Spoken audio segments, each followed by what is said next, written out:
నత్కీరుడి చమత్కారం. చింతాపురంలో నత్కీరుడనే మహాపండితుడు ఉండేవాడు.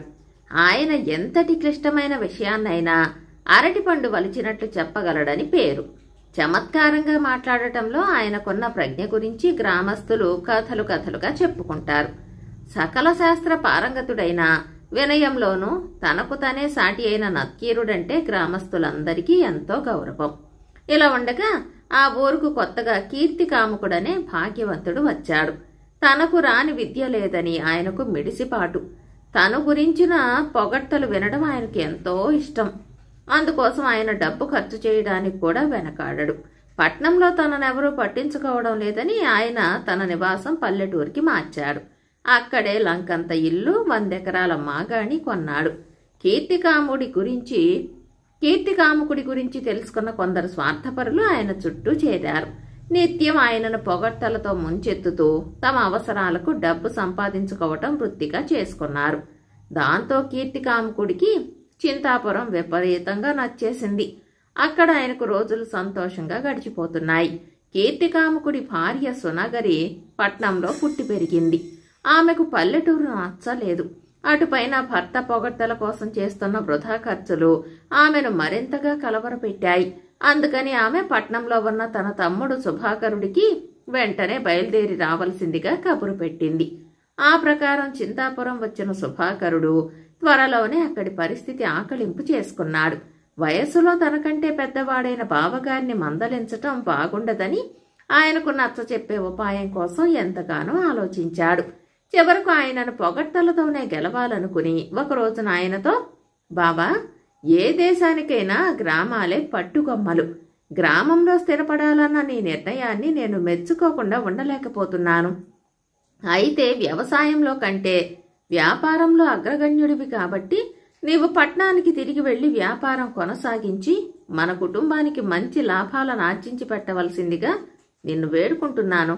నీ ఆశయ సాధన కోసం నేను చింతాపురంలో స్థిరపడి వ్యవసాయం చేస్తూ ఉంటాను అన్నాడు. దీనికి కీర్తికాముకుడు ఏమాత్రమూ అంగీకరించలేదు. ఆయన సుభాకరుడితో, ఇక్కడ నాకు అపారమైన గౌరవం లభిస్తోంది. డబ్బు ఎంత సంపాదించినా పట్నంలో ఇలాంటి గౌరవం మాత్రం దొరకదు. నాకిక్కడే బాగుంది అని ఖచ్చితంగా చెప్పేశాడు. ఈ సమాధానం సుభాకరుడు ఊహించనిదేమీ కాదు. ఆ కారణంగా అతను ఏమాత్రమూ తొణకక, బావా, గ్రామాల్లో ప్రజలు డబ్బుకు ప్రాముఖ్యాన్నివ్వరు. వారు ప్రతిభకు మాత్రమే పట్టం కడతారు. డబ్బు పుచ్చుకోకుండానే ప్రతిభావంతులైన కవులను, పండితులను, ఇతర కళాకారులను వారు అభిమానించి గౌరవిస్తారు. అలాంటి గౌరవం నత్కీరుడికి ఈ ఊళ్ళో లభిస్తున్నది. ఇక్కడ నిన్ను పొగిడేవారందరూ డబ్బు కోసమే పొగుడుతున్నారు అంటూ చురక కూడా వేశాడు. ఈ మాటలు కీర్తికాముకుడిలో పౌరుషాన్ని లేపాయి. అంతవరకు నత్కీరుడంటే ఆయనకు గౌరవం ఉంది. గ్రామస్తుల గౌరవం విషయంలో నత్కీరుడు తనకు పోటీదారని తెలియగానే డబ్బుతో ఎక్కడైనా ఏమైనా చేయవచ్చు. ఆ నత్కీరుడి చేతనే నా వంటి వాడు లేడనిపించుకుంటాను చూడు అంటూ ఆయన సుభాకరుడి వద్ద ప్రతిజ్ఞ లాంటిది చేశాడు. తర్వాత ఆయన, నేను మిమ్మల్ని డబ్బుతో సన్మానించాలనుకుంటున్నాను అని నత్కీరుడికి కబురు పంపాడు. సన్మానం దేనికి అని నత్కీరుడు బదులు ప్రశ్న పంపాడు.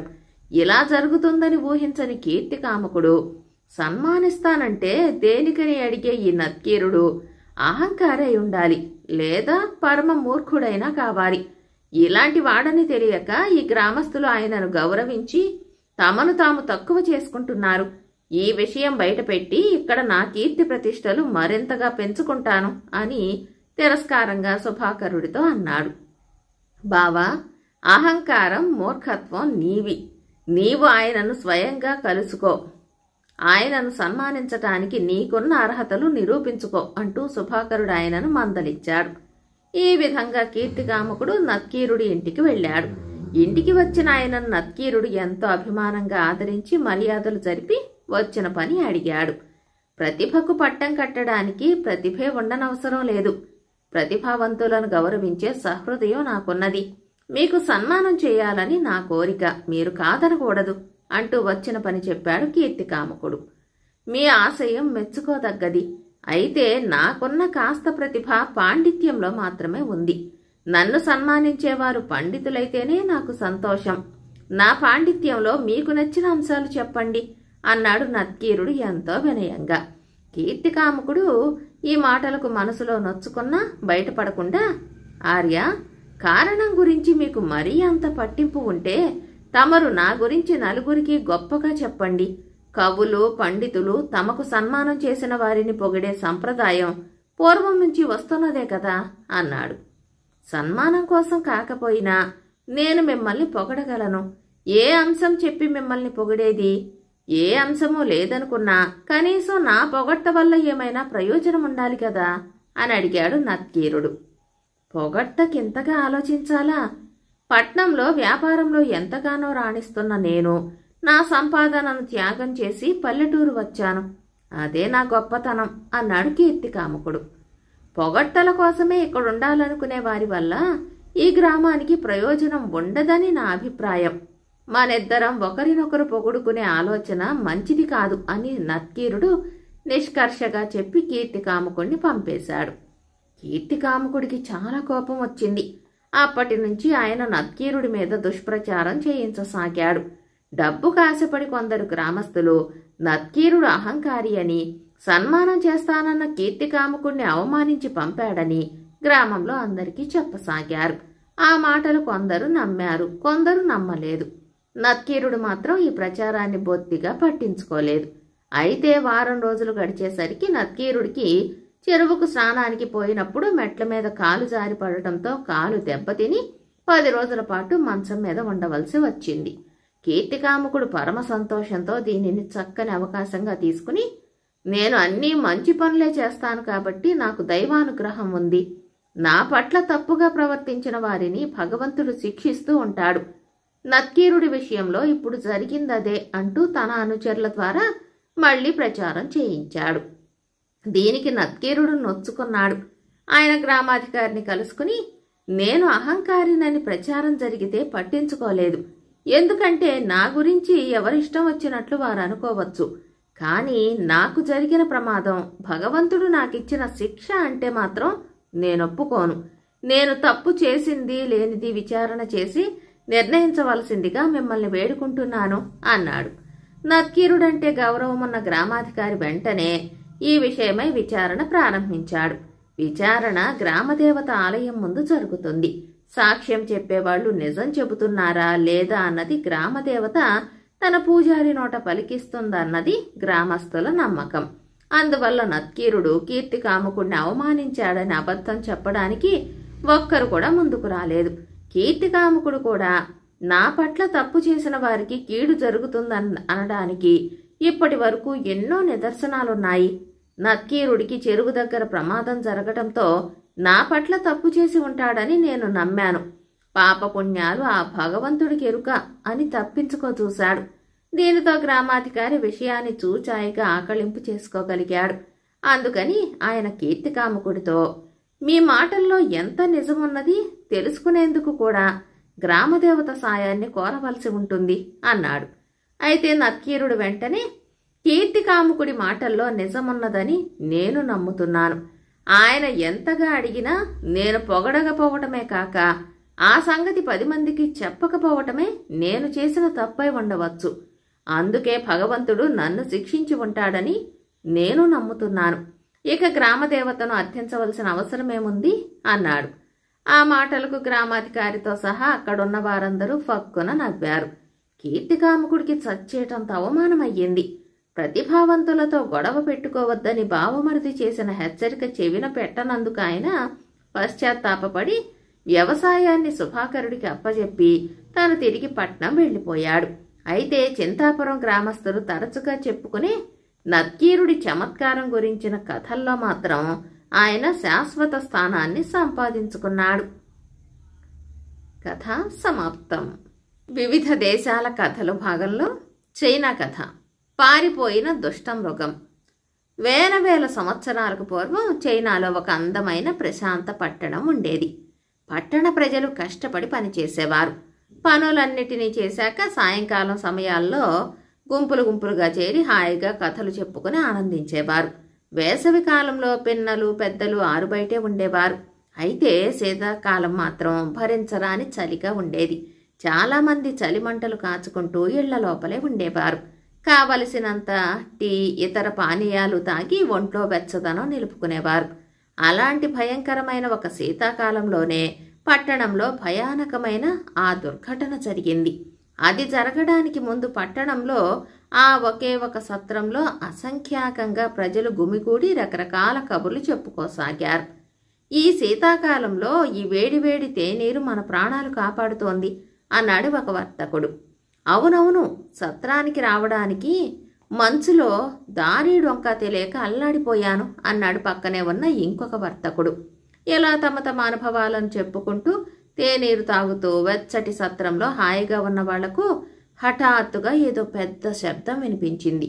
ఏం జరుగుతున్నదో తెలుసుకునే లోపలే భయంకర ఆకారంతో ఒక వింత ప్రాణి సత్రంలోకి జొరబడింది.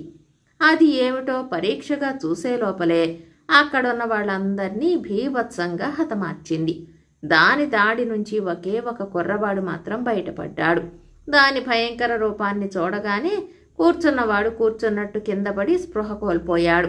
వాడు మేజా కింద కదలా మెదలక పడి ఉండటం అదృష్టవశాత్తు ఆ దయ్యం గమనించలేదు.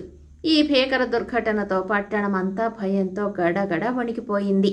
ఒక్క క్షణంలో బంధుమిత్రులను కోల్పోయిన ప్రజలు హతాశులయ్యారు. ఇలాంటి భయానక వాతావరణాన్ని సృష్టించిన ఆ భూతాన్ని పట్టుకోవడానికి బృందాలను ఏర్పాటు చేశారు. కానీ వాళ్ళు ఎంత వెతికినా ఎక్కడా దాని జాడను కనుగొనలేకపోయారు.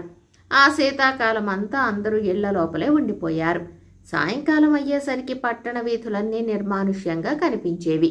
రాత్రుల్లో ఇళ్ల తలుపులు, కిటికీలు గట్టిగా మూసి లోపల పడుకునేవారు. వసంతకాలం ఆరంభమయ్యింది. పట్టణానికి నూతన చైతన్యం రాసాగింది. పొలాలు పచ్చదనం సంతరించుకున్నాయి. చిన్న చిన్న రకరకాల పువ్వులు వీచే చల్లని పిల్లగాలులకు హాయిగా తలలోపసాగాయి. జంతువులు, పక్షులు స్వేచ్ఛగా తిరుగుతూ ఎగురుతూ కనిపించాయి. మనుషులు కూడా ఇళ్ల నుంచి వెలుపలికి వచ్చారు. విత్తనాలు విత్తే కాలం కావడంతో పనులలో తలమునకలైన భీకర జంతువు గురించి మాత్రం మర్చిపోయారు. కొన్నాళ్లకు మళ్లీ శీతాకాలం రావడంతో చలి తీవ్రమై మంచు తీవ్రంగా వచ్చింది. మళ్లీ సత్రంలో ప్రజలు వేడి నీరు తాగుతూ కబుర్లు చెప్పుకోవడానికి చేరసాగారు. అయితే మళ్లీ ఒకసారి నిరుటిలాగి ఆ దయ్యం వచ్చిపడి సత్రంలోని ఒక్క యువకుణ్ణి తప్ప అందరినీ క్షణంలో చంపేసి వెళ్ళింది. ఇది కూడా గత సంవత్సరం వచ్చిన భూతమే అని బ్రతికి బయటపడ్డ యువకుడి ద్వారా తెలుసుకున్నారు. పట్టణ ప్రజలలో ఆవేదన, ఆగ్రహం పెల్లుబికాయి. ఈ పీడకు ఎలాగైనా విరగడ చూడాలి. ఏటేటా ఆ భూతం మన వాళ్లను చంపి వెళ్లటం చూస్తూ ఊరుకోలేం. దాన్ని ఎలాగైనా హతమార్చాలి అన్నాడు పట్టణాధికారి. ఆ తర్వాత ప్రజలందరూ కలిసి ఆ ఊళ్ళో ఉన్న వివేకవంతులైన వారి దగ్గరికి వెళ్లి సలహా అడిగారు. పండితులు కొంతసేపు నిదానంగా ఆలోచించి 2 సందర్భాలలోనూ శీతాకాలం ముగుస్తున్న సమయంలోనే ఆ భూతం వచ్చి మీద పడింది. కాబట్టి ఆ సమయంలో మనం జాగ్రత్త పడాలి అన్నారు. మనం ఆ దయ్యాన్ని ఎలా ఎదుర్కోగలం అని అడిగాడు ఒక యువకుడు. ఎరుపు దుష్టశక్తుల్ని తరముకొడుతుంది. ఎర్రటి బట్టలు సకల ప్రాణులను భయభ్రాంతుల్ని చేస్తాయి. అదే సమయంలో భయంకర ధ్వనులు పుట్టిస్తే అవి వాటి ఆత్మవిశ్వాసాన్ని దెబ్బ కొడతాయి. హఠాత్తుగా బాణాసంచాలు పేలిస్తే ఎలాంటి ప్రాణికైనా హడలు పుట్టిస్తుంది. కాబట్టి ఆ దుష్ట మృగాన్ని ఎలా ఎదుర్కోవాలో మీరే నిర్ణయించుకోండి అన్నాడు వృద్ధుడైన ఒక పండితుడు. పట్టణ ప్రజలు ఎదురు చూసిన మరుసటి శీతాకాలం రానే వచ్చింది. ఆ జంతువును ఎదుర్కోవడానికి పట్టణంలోని ప్రజలందరూ ఆయత్తమయ్యారు. దానిని ఎలాగైనా మట్టుపెట్టాలన్న పట్టుదల వారిలో కలిగింది. గత 2 ఏళ్లు ఆ భూతం వచ్చిన రోజును గుర్తుపెట్టుకున్నారు. ఆ రోజున పిల్లలు, స్త్రీలు, వృద్ధులు ఇళ్ల లోపల ఉండిపోయారు. యువకులు మాత్రం సత్రం వద్ద చేరారు. వారిలో కొందరు కత్తులు, కొందరు బాణాలు, మరికొందరు దివిటీలు పట్టుకున్నారు. ఇంకా కొంతమంది పెద్ద పెద్ద తప్పెటలను, డప్పులను, ఢంకాలను, కర్రలను పట్టుకున్నారు. మరికొందరు ఎర్ర జెండాలను, ఎర్ర బట్టలను పట్టుకొని నిలబడ్డారు. హఠాత్తుగా ఆకాశంలో మెరుపు మెరిసినట్టు కాంతి కనిపించింది. ఆ తర్వాత గుండెలవిసేలే వింత గొంతుతో భయంకరంగా అరుస్తూ భూతం వచ్చింది. నిప్పు కణికల్లాంటి కనుగుడ్లు తిప్పుతూ ఉంది. నోరు తెరిస్తే నిప్పుటేరులా సెగలు వెలువడుతున్నాయి. వంకర్లు తిరిగిన గోళ్లతో వికారమైన వేళ్లు, పెద్ద పెద్ద రెక్కలు అల్లారుస్తూ అది జనం మీదికి వాలింది. అయితే సిద్ధంగా ఉన్న యువకులు ఒక్కసారిగా దానిని చుట్టుముట్టి డప్పులు, ఢంకాలు, తప్పెటలు వాయించారు. ఎర్ర జెండాలను అదే పనిగా ఊపారు. బాణాసంచా పేల్చి దాని మీదికి విసిరారు. ఆ భూతం హడలిపోయింది. భీతి గొలిపే ఎర్రటి కాంతులు, మిరుమిట్లు దానికి కళ్ళు కనపడకుండా చేశాయి. కాసేపు అటు ఇటు తిరిగి దిక్కుతోచక అరుస్తూ తోక ముడిచి ఎటో పారిపోయింది. యువకులు ఆనందోత్సాహాలతో గెంతులు వేశారు. ఈ భూతం పారిపోయింది, ఇక అది మన దరిదాపులకు వచ్చే సాహసం చెయ్యదు. నూతన శకానికి ఇది ఆరంభం, పండుగ చేసుకుందాం అని ప్రకటించాడు పట్టణాధికారి. ఇవే చైనా వాళ్లు జరుపుకున్న మొట్టమొదటి నూతన సంవత్సర వేడుకలు. భయాందోళనల నుంచి విముక్తి పొందిన ప్రజలు ఆనందోత్సాహాలతో పండుగ జరుపుకున్నారు. బంధుమిత్రులను కలుసుకోవడం, పరస్పరం కానుకలు ఇచ్చిపుచ్చుకోవటం, ఆటలు, పాటలు, విందులు, వినోదాలతో ఆ రోజంతా హాయిగా గడిపారు. కథ సమాప్తం. సంసార బంధం. పద్మనందుడనే గురువు 2 శిష్యులతో కలిసి తీర్థయాత్ర చేసి తిరిగి వస్తూ మార్గమధ్యంలో ఒక అందమైన గ్రామాన్ని చూసి అటు వెళ్తున్న రైతును ఆ గ్రామం పేరేమిటో అడిగాడు. వదనపురం అన్నాడు రైతు. ఆ పేరు వినగానే గురువుకు పాత సంగతి ఒకటి జ్ఞాపకం వచ్చి, వదనపురమా? ఇది సుమేరుడి గ్రామం అయి ఉంటుందేమో అన్నాడు. సుమేరుడా? ఎవరాయనా అని అడిగారు శిష్యులు. యోగశాస్త్రం అభ్యసించటానికి మన ఆశ్రమంలో చేరిన ఉత్తమ జిజ్ఞాసి. అయితే అతని తండ్రి తీవ్ర అనారోగ్యం పాలయ్యాడని తెలియడంతో వెళ్లి చూసి 1 నెల లోపల తిరిగి వస్తానని చెప్పి వెళ్ళాడు. ఇది జరిగి 10 సంవత్సరాలయ్యింది. ఇంతవరకు అతని జాడలేదు. ఏమైందో వెళ్లి చూద్దామా అన్నాడు గురువు. చిత్తం గురుదేవా అన్నారు శిష్యులు. గురు శిష్యులు ఆ గ్రామంలోకి వెళ్లారు. ఎదురుపడ్డ గ్రామస్తుడిని ఆపి, 10 సంవత్సరాల క్రితం ఈ గ్రామం నుంచి సుమేరుడనే ఒక యువకుడు పద్మనందుల ఆశ్రమంలో ఉండేవాడు. ఆయన గురించి ఏమైనా తెలుసా అని అడిగాడు ఒక శిష్యుడు. మీరు అడుగుతున్నది షావుకారు సుమేరుడి గురించేనా? ఆయన పద్మానంద గురువుల ప్రియ శిష్యుడు. వ్యాధిగ్రస్తుడైన తండ్రిని చూడటానికి వచ్చాడు. అవసాన దశలో ఉన్న తండ్రి కోరిక ప్రకారం ఆయన వెంటనే వివాహం చేసుకోవలసి వచ్చింది. కొడుకు తన వడ్డీ వ్యాపారం అప్పగించి తండ్రి సంతోషంగా కన్నుమూశాడు. గురువు కృపాకటాక్షం వల్ల సుమేరుడికి వ్యాపారం బాగా కలిసొచ్చింది. అదిగో కనిపిస్తున్నదే పెద్ద మేడ, అదే ఆయన ఇల్లు అంటూ ఒక అందమైన భవంతిని చూపాడు గ్రామస్తుడు. గురు శిష్యులు ఆ భవంతిని సమీపించారు. మేడపై నుంచి వారిని చూసిన సుమేరుడు పరుగు పరుగున దిగివచ్చి గురువు పాదాలకు భక్తితో నమస్కరించి లోపలికి తీసుకువెళ్ళాడు. ఉచితాసనంలో కూర్చోబెట్టి కుశల ప్రశ్నల అనంతరం, గురుదేవా, తమ రాకతో నా గృహం పావనమయ్యింది.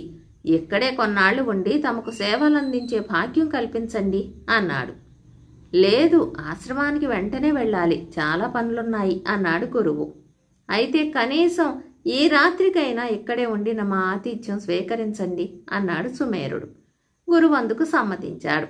ఆ రాత్రి భోజనాలైన తర్వాత సుమేరుడు గురువును ఏకాంతంలో కలుసుకుని, గురువర్య, మరో మార్గం కనిపించక ఈ సంసార బంధంలో చిక్కుకున్నాను. 2 పిల్లలు పెరిగి పెద్దవాళ్లు కాగానే వ్యాపార బాధ్యతలను వాళ్లకు అప్పగించి ఆశ్రమానికి వచ్చి తమ సేవలో శేష జీవితాన్ని గడపాలనుకుంటున్నాను అన్నాడు. అలాగే నాయనా, ఆ సమయంలో నేను ఆశ్రమంలో లేకపోయినా నీకు దారి చూపే బాధ్యతను శిష్యులకు చెప్పి వెళతాను. నీకు యోగ విద్య ఉపదేశం జరిగింది కనుక దానిని మధ్యలో మానివేయకుండా కొనసాగించటం నీకు మేలు చేస్తుంది అన్నాడు గురువు. తెల్లవారుగానే గురు శిష్యులు ఆశ్రమానికి బయలుదేరారు. సుమేరుడు గురువును భక్తితో సాగనంపాడు. మరో 10 ఏళ్లు గడిచాయి. మళ్లీ గురువు వదనపురం కేసి వెళ్లవలసి వచ్చినప్పుడు శిష్యుడు ఎలా ఉన్నాడో చూద్దామని అతని ఇంటికి వెళ్ళాడు. సుమేరుడు మళ్లీ గురువు పాదాలపై పడి కన్నీరు కారుస్తూ, రత్నం లాంటి మనమడు పుట్టాడు, ఒక్క క్షణం వదిలిపెట్టడం లేదు. వాడికి కాస్త ఊహ తెలియగానే నేను ఆశ్రమానికి బయలుదేరి వస్తాను అన్నాడు. చాలా మంచిది నాయనా అని చెప్పి గురువు అక్కడి నుంచి బయలుదేరాడు. మరుసటి సంవత్సరం గురువు కాలధర్మం చెందాడు. అయినా తన అనంతరం ఆశ్రమ బాధ్యతలను చేపట్టనున్న గంగానందుడనే శిష్యుడికి సుమేరుని గురించి చెప్పి, అతడు ఆధ్యాత్మికంగా ఉన్నత శిఖరాలను అందుకోవలసిన వాడు. సంసార బంధాల నుంచి అతనికి విముక్తి లభించాలి. అతనికి సద్గతి చూపటం మరిచిపోవద్దు అని సూచించాడు. మరికొన్ని సంవత్సరాలు గడిచిపోయాయి. ఒకనాడు గంగానందుడికి సుమేరుడు ఇప్పుడు ఎలా ఉన్నాడో చూడాలన్న ఉత్సాహం కలిగింది. అప్పటికప్పుడే వదనపురానికి బయలుదేరాడు. తీరా అక్కడికి చేరాక సుమేరుడు ఎప్పుడో మరణించాడన్న సంగతి తెలిసింది. సుమేరుడి కుమారులు గంగానందుడిని గౌరవ మర్యాదలతో ఆదరించారు. గంగానందుడు ఆ ఇంట్లో అడుగుపెట్టిన క్షణం నుంచి ఇంట్లోని కుక్క తోక ఆడిస్తూ ఆయన చుట్టూ అదే పనిగా తిరగడం, నాలుకతో పాదాలను స్పృశించటం ఆయన గమనించాడు. రాత్రి పడుకునే ముందు దాన్ని బలవంతంగా వెలుపలికి తీసుకువెళ్లవలసి వచ్చింది. అర్ధరాత్రి సమయంలో గంగానందుడు ధ్యానంలో కూర్చుని కుక్క ఆత్మతో సంప్రదించటానికి ప్రయత్నించాడు. అప్పుడు ఆయనకు ఒక ఆసక్తికరమైన విషయం తెలియవచ్చింది. సుమేరుడి ఆత్మ కుక్కలో ప్రవేశించి ఇంటికి, కొడుకులకు, మనవలకు కాపలా కాస్తూ కాపాడుతోంది. 5 ఏళ్ల తర్వాత గంగానందుడు మళ్లీ ఒకసారి సుమేరుడి ఇంటికి వెళ్ళాడు. అప్పటికి కుక్క చచ్చిపోయింది. అయితే సుమేరుడి ఆత్మకు ఏమైందా అని ఆలోచించాడు. బలమైన ఆశాపాశాలకు ప్రగాఢంగా లోనైన ఆత్మకు అంత త్వరగా విముక్తి లభించి ఉండే అవకాశం లేదని భావించాడు. ఆనాటి రాత్రి ధ్యానంలో గంగానందుడికి ఇంకొక విషయం తెలియవచ్చింది. సుమేరుడి కుటుంబ నిధులున్న పోషాణంలో దాగి ఉన్న త్రాచుపాములోనే సుమేరుడి ఆత్మ నివాసం చేస్తోంది. గంగానందుడు సుమేరుడికి ఈసారి సరైన గుణపాఠం చెప్పాలనుకున్నాడు. తెల్లవారగానే కుటుంబ సభ్యులతో వాళ్ల నిధుల పోషాణంలో సర్పం ఒకటి దాగి ఉందని చెప్పాడు. ఆ మాట విని భయపడి వాళ్ళు పాములు పట్టేవాడికి కబురు పెట్టారు. అతను రాగానే పోషాణంలోకి పొగబెట్టాడు. పొగ దెబ్బకు కదల్లేక పాము ఆపట్నే పడి ఉంది. పాములవాడు దాన్ని పట్టి మెల్లగా బయటకు లాగాడు. సేవకుడు ఒకడు బలమైన కర్రతో పామును కొట్టి చంపబోయాడు. కాని గంగాధరుడు వారించాడు. దాన్ని ఒక కుండలో పట్టి ఆశ్రమానికి తీసుకువెళ్ళాడు. పాము కొస ప్రాణాలతో కొట్టుమెట్టాడుతోంది. పాము నుంచి సుమేరుడి ఆత్మకు శాశ్వత విముక్తి లభించే విధంగా గంగానందుడు చచ్చిపోతున్న పాముకు మంత్రాలు వల్లిస్తూ కొన్ని క్రతువులు జరిపాడు. అంతా సవ్యంగా ముగిసినాక గంగానందుడు తృప్తిగా నిట్టూరుస్తూ, సుమేరుడు ఒకప్పుడు నాతో సహాధ్యాయిగా ఎంత వివేకిగా ఉండేవాడు, ఆ తర్వాత అజ్ఞానం కొద్దీ లేనిపోని సంసార బంధాలను పెంచుకొని ఎలా పతనమైపోయాడు. ఎలాగో గురువుగారి ఆజ్ఞ నెరవేర్చాను, అంతే చాలు అనుకున్నాడు. కథ సమాప్తం. తమిళనాడు జానపద కథ. కష్టార్జితం. ఒకానొకప్పుడు చోళరాజ్యాన్ని ధర్మాత్ముడైన ఒక రాజు పరిపాలించేవాడు. ధర్మ పరిపాలన సాగించటంతో పాటు ప్రజలకు దాన ధర్మాలు చేయడం అన్నా, కవి పండితులను కానుకలతో సత్కరించటం అన్నా ఆ రాజుకెంతో మక్కువ. ఆయన వద్దకు దానం అంటూ వచ్చిన వట్టి చేతులతో తిరిగి వెళ్లిన వారు లేరు. ఆయన సాటి లేని గొప్ప దాతగా పేరుగాంచాడు. రాజధానిలో నూతన సంవత్సర ఆరంభ వేడుకలు ఘనంగా జరుపుకోవటం అక్కడి సంప్రదాయం. ఎప్పటిలాగే ఆ సంవత్సరం కూడా ఆటపాటలతో ఉత్సవాలు గొప్పగా జరిగాయి. ఆఖరి అంశం కానుకలు అందుకోవడం. వరుసలుగా నిలబడి ప్రజలు కావలసిన కానుకలు పుచ్చుకొని సంతోషంగా వెళ్లసాగారు. అందరూ వెళ్లిపోయాక ఒక పండితుడు మాత్రం అక్కడ నిలబడి ఉండటం రాజు గమనించాడు. అతను చూడటానికి మరీ అంత పేదవాడిలాగానూ లేడు. రాజు అతన్ని దగ్గరకు పిలిచి, ఏం కావాలో సెలవివ్వండి పండితోత్తమా, ధన కనక వస్తువాహనాలు ఏవైనా కోరుకోండి, ఈ క్షణమే ఇస్తాను అన్నాడు. అవన్నీ వద్దు ప్రభు అన్నాడు పండితుడు వినయంగా. మరేం కావాలి అని అడిగాడు రాజు. ప్రభువులు స్వయంగా చెమటోడ్చి సంపాదించిన దానినే నేను కానుకగా పుచ్చుకోగలను. ఇక్కడ ఉన్న వాటిలో అలాంటిదేదైనా ఉన్నదా అని అడిగాడా పండితుడు. ఆ మాట విని రాజు విస్మయం చెందాడు. పండితుణ్ణి చూస్తే పరమ సాధువులా కనిపిస్తున్నాడు. రాజు కొంచెంసేపు ఆలోచించాక పండితుడి కోరికలో న్యాయముందని అనిపించింది. అక్కడున్న వస్తువులకేసి రాజు ఒకసారి తేరిపార చూశాడు. వాటిలో ఒక్కటి తను స్వయంగా కష్టించి సంపాదించింది లేదు. అక్కడ ఉన్నవన్నీ పన్నుల రూపంలో ప్రజల నుంచి వసూలు చేసిన ప్రజాధనం ద్వారా కొన్నవే. పండితోత్తమా, ఇక్కడ ఉన్నవి ఏవీ నేను స్వయంగా కష్టించి ఆర్జించినవి కాదు. అయినా నువ్వు కోరిన వాటిని కానుకగా స్వీకరించవచ్చు. తమ అనుపమ పాండిత్యానికి, జ్ఞానానికి కానుకగా వాటిని సగౌరవంగా సమర్పించుకుంటాను. ఏం కావాలో సెలవివ్వండి అన్నాడు. క్షంతవ్యుణ్ణి ప్రభు, ఇక్కడ ఉన్న వాటిలో ఏ ఒక్కదాన్ని ముట్టుకోలేను. న్యాయమైన వాటిని, ధర్మబద్ధమైన వాటిని మాత్రమే తీసుకోగలను అన్నాడు పండితుడు పునరాలోచన లేకుండా. ఎలాంటి సంతోషకరమైన సందర్భంలో దానమంటూ వచ్చిన పండితుణ్ణి వట్టి చేతులతో పంపటం తన కీర్తికి భంగకరం కాదా అని రాజు మనసులో మథనపడసాగాడు. పండితుడికి ఎలాగైనా సంతోషం కలిగించాలన్న ఉద్దేశంతో, అలాగే పండితోత్తమ, రేపు వచ్చి మీ ఇష్టానుసారం నేను స్వయంగా కష్టించి ఆర్జించిన దాన్ని కానుకగా పుచ్చుకొని వెళ్ళండి అన్నాడు. చిరునవ్వుతో పండితుడు మెల్లగా వంగి రాజుకు నమస్కరించి అక్కడి నుంచి వెళ్ళిపోయాడు.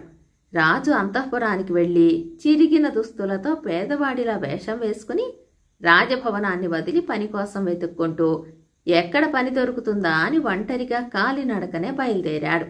ఎక్కడికి వెళ్ళినా ఎవ్వరూ ఆయనకు చేయటానికి ఎలాంటి పని ఇవ్వలేదు.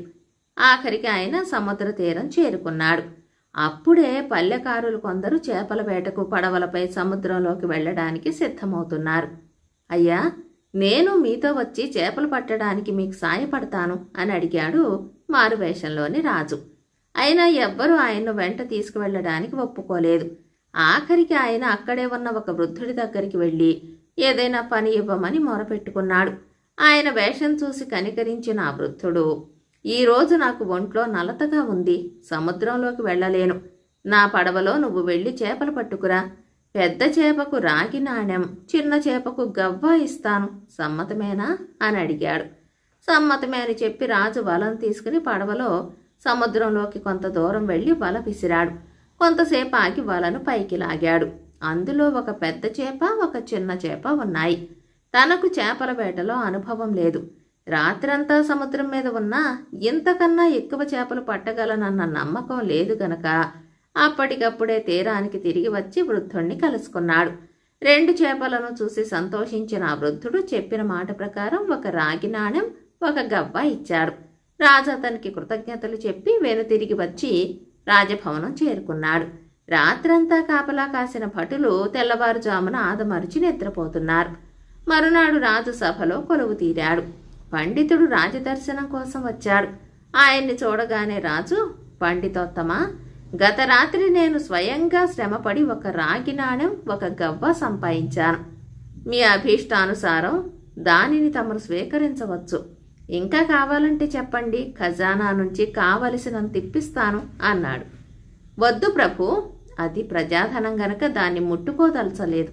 క్షమించండి, మీరు శ్రమపడి సంపాదించి తెచ్చిన దాన్ని పరమ సంతోషంతో పుచ్చుకుంటాను, ఇవ్వండి అన్నాడు. రాజు ఆ రాగి నాణెం, గవ్వ తీసి ఇచ్చాడు. పండితుడు వాటిని పరమానందంతో పుచ్చుకుని కళ్ళకద్దుకుంటూ, ప్రభువులు చెమటోడ్చి సంపాదించిన ధనం ఇది, దీనికి వెలకట్టలేము, అమూల్యమైనది, ధర్మప్రభువులు చిరకాలం వర్ధిల్లాలి అంటూ రాజుకు మరొకసారి వంగి నమస్కరించి ఇంటికి బయలుదేరాడు. ఇంటి దగ్గర పండితుడి భార్య 2వ రోజు రాజదర్శనానికి వెళ్లిన భర్త ఎలాంటి విలువైన కానుకలతో తిరిగి వస్తాడో అని అమిత ఆసక్తితో ఎదురు చూస్తోంది. ధనంతో పాటు విలువైన కానుకలు తీసుకురాగలడని కలలు కనసాగింది. చిరునవ్వుతో భర్త రాగానే తప్పక విలువైన కానుకలే తెచ్చి ఉంటాడన్న నమ్మకంతో, ఏం తెచ్చారేమిటి అని అడిగింది. చాలా విలువైనదే తెచ్చాను, ఒక విధంగా అమూల్యమైనదే అని చెప్పాలి. ఎందుకంటే ఇలాంటి కానుకను మన రాజ్యంలో ఏ ఒక్కరూ రాజు నుంచి పుచ్చుకోలేదు అన్నాడా పండితుడు. అలాగా, ఏది చూపండి మరి అని తొందర పెట్టింది భార్య. పండితుడు ఉత్తరీయంలో ముడి వేసుకుని రొండిన దోపుకున్న రాగి నాణెం, గవ్వ తీసి భార్య అరచేతిలో పెడుతూ, ఇది రాజు స్వయంగా కష్టపడి ఆర్జించినది. ఖజానాలోని మణిమాణిక్యాల కన్నా, స్వర్ణాభరణాల కన్నా విలువైనది. ఎందుకంటే అవన్నీ ప్రజల నుంచి రాబట్టినవి. అది తేడా అన్నాడు ఎంతో గొప్పగా. ఏమిటండి ఇది? ఒక రాగి నాణెం, ఒక గవ్వ, వీటినేమో చాలా అమూల్యమైనవి అంటున్నారు. మీకేమైంది? వెళ్ళేటప్పుడు మామూలుగానే ఉన్నారుగా అంటూ పండితుడి భార్య కోపంతో వాటిని వాకిట్లోకి విసిరికొట్టింది. రాగి నాణెం ఉత్తర దిశగా, గవ్వ దక్షిణ దిశగా దొర్లుకుంటూ వెళ్ళాయి. భార్యతో పోట్లాడటం ఇష్టం లేక పండితుడు మౌనంగా ఊరుకున్నాడు. ఆ తర్వాత ప్రశాంత చిత్తంతో అనుదిన చర్యల్లోకి దిగాడు. భార్య కూడా తమ గతి ఇంతే అనుకుని ఇంటి పనుల్లో నిమగ్నమైపోయింది. ఇద్దరూ రాగి నాణెం, గవ్వ సంగతి మర్చిపోయి రాత్రి భోజనాలయ్యాక హాయిగా నిద్రపోయారు. తెల్లవారాక ఆ పండిత దంపతులు వాకిట్లోకి వచ్చి అక్కడి దృశ్యాన్ని చూసి దిగ్భ్రాంతి చెందారు. రాగి నాణెం పడిన చోట బంగారు చెట్టు కనిపించింది. చెట్టు నిండా బంగారు నాణేలు.